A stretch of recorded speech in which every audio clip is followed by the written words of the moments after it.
So today we have Chris O'Connor. Chris is a Dallas-based garage door safety expert, and she is going to keep us safe. Good morning, Chris. Good morning. How are you today? Oh my gosh, I tell you what, I am cold, but I am happy that I have somebody here that is going to help us keep ourselves nice and warm and safe in our garages. So, I think it's really interesting. We really don't think about our garage door until it doesn't work. That is very true. I mean, most people, they push a button and it opens, and they push a button and it closes. Exactly. So when we're thinking about, when we get really down to it, how often should we really have our garage doors inspected? I mean, should we schedule that on the calendar, or what do you suggest? Well, we always recommend at least an annual inspection, and that doesn't mean that anything needs to be done, but at least have a professional come take a look at it. Because you think about it, if you're using that on an average 2 to 4 times a day, which is the national average, of opening and closing your garage door, there's a machine behind it. So if you don't have it checked on an annual basis, down the road you're going to have some issues. Everyone checks their oil in their car every 3,000 to 6,000 miles. Well, it's the same principle for a garage door. If you don't check the motor, it's going to break down over time. Wow, yeah, I never even thought of it like that. Like your car, if it makes sense. So what are some of the typical things that you see in your business with garage doors going wacko? Well, a lot of people will wait. You'll hear noises, you'll hear screeching, you'll hear, loud noises, and you kind of ignore them because you think, well, my door's still working, so it's going up and down, so I don't have any issues. But what that can do in the long run is it can throw a door off track, and it always happens at the most inopportune time. Of course. Yes, you got to go. You got to be at the doctor's office or wherever picking up the kids, and now you're stranded because your door won't open or it's off track or something like that. So there's a lot of things that can go wrong. You got to remember it's the largest moving wall in your home. Ooh. So if the roller's not rolling properly, then you're gonna have issues down the road.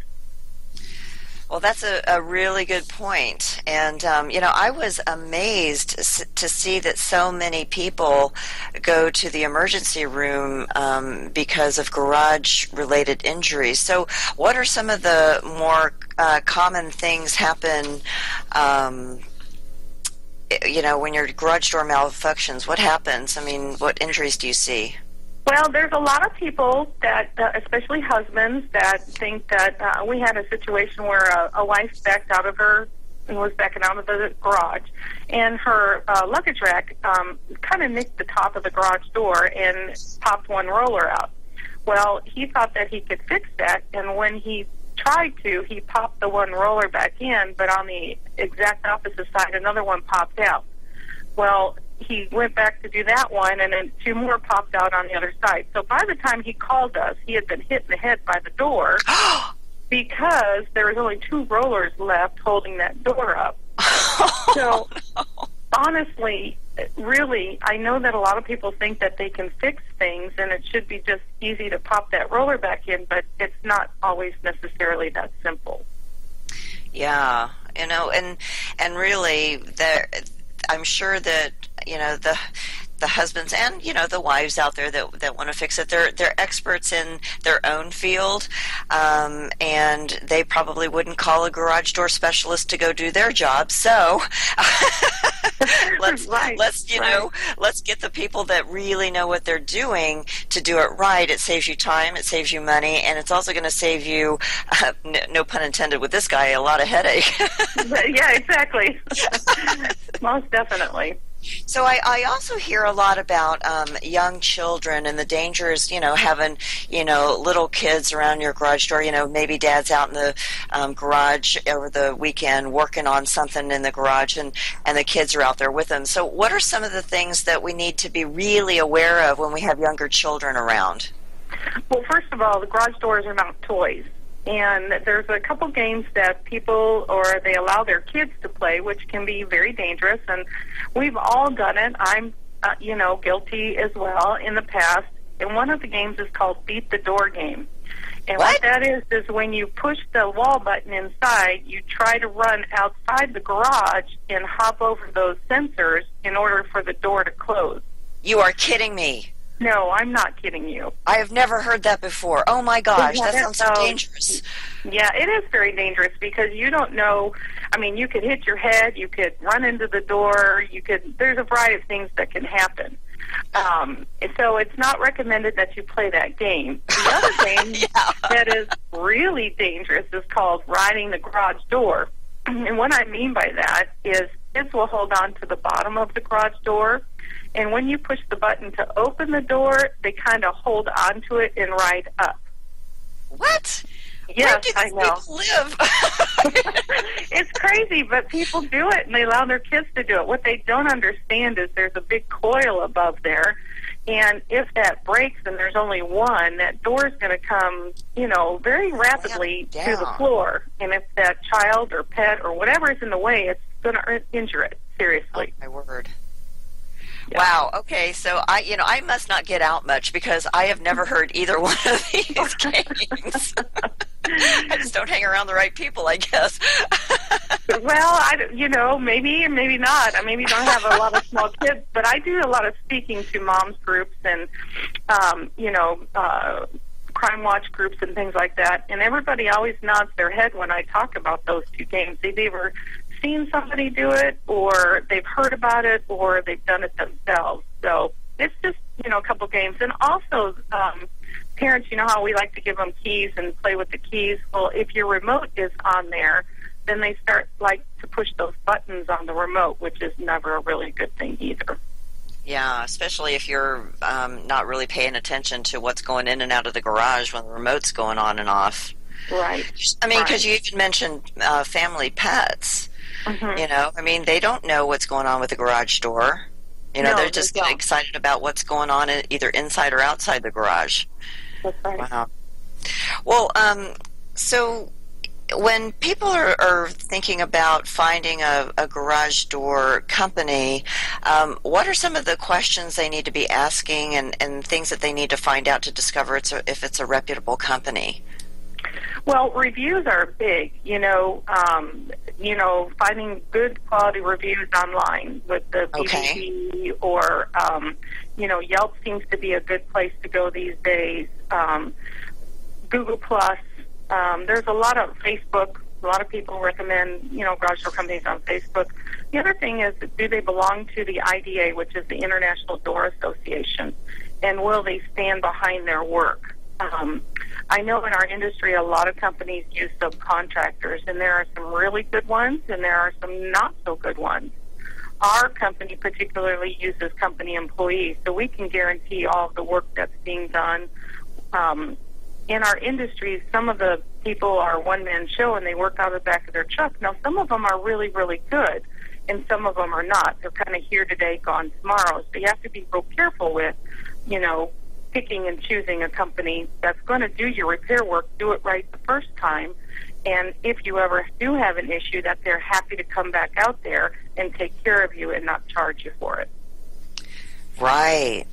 And then with the International Door Association, the IDA, is that something that you apply for, or is it something that is like really the foundational standard for your for the garage door industry?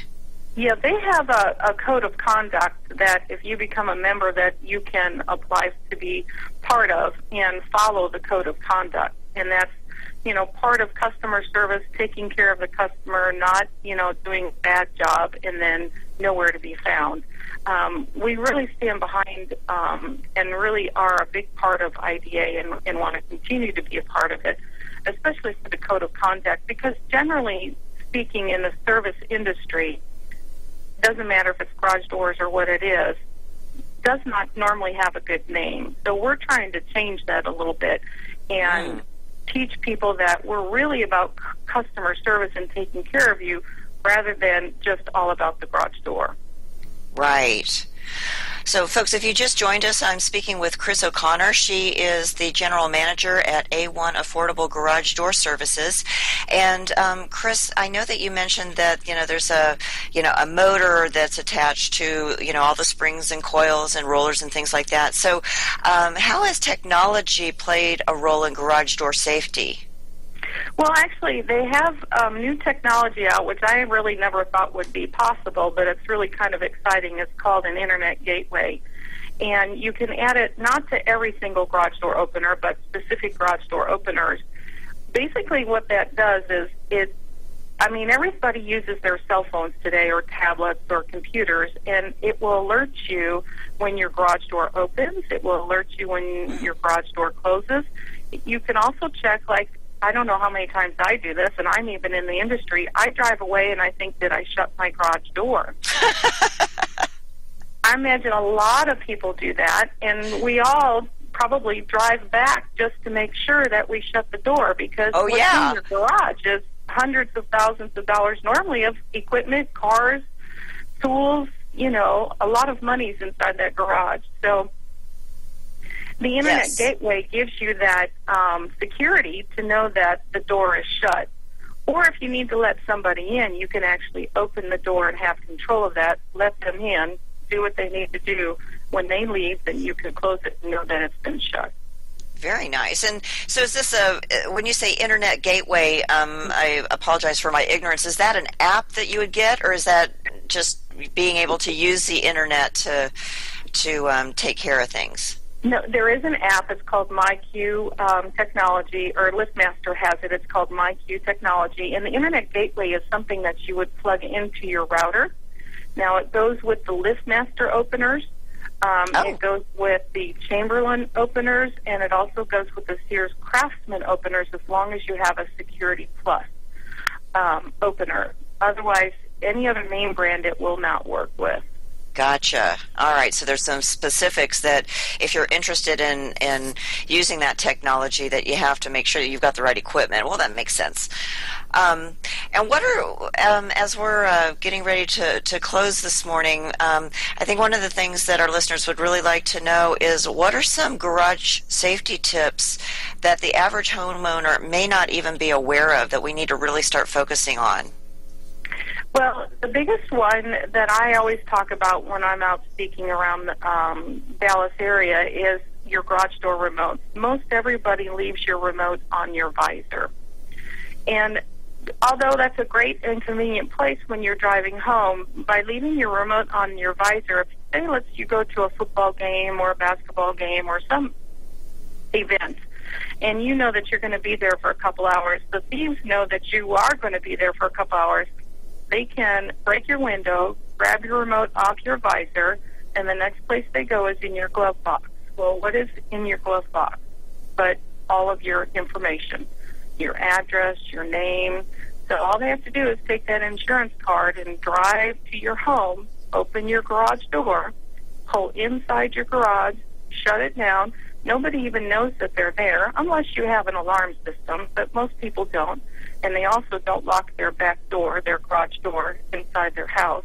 So they can walk in, grab whatever it is they want to grab, fill their vehicle, pull out, and close the door, and nobody's the wiser until you leave that sporting event or whatever event you're at. So hide your remote. Put it in a glove box. Put it in the center console. Don't let it be exposed where people can see it. Wow. I never even thought of that. I don't have a thief's brain, I guess. Well, I don't either, because when I first got in the industry, I had the same reaction as you did, because I don't think that way. But if you park your car outside at nighttime, hide your remote. Don't leave it in plain view for people to see, because and this has happened before in the Dallas area where they parked their vehicle, they left the remote, so they broke the window, they pushed the remote, went into the garage, went in the back door, and what's the first thing that everybody drops at the back door?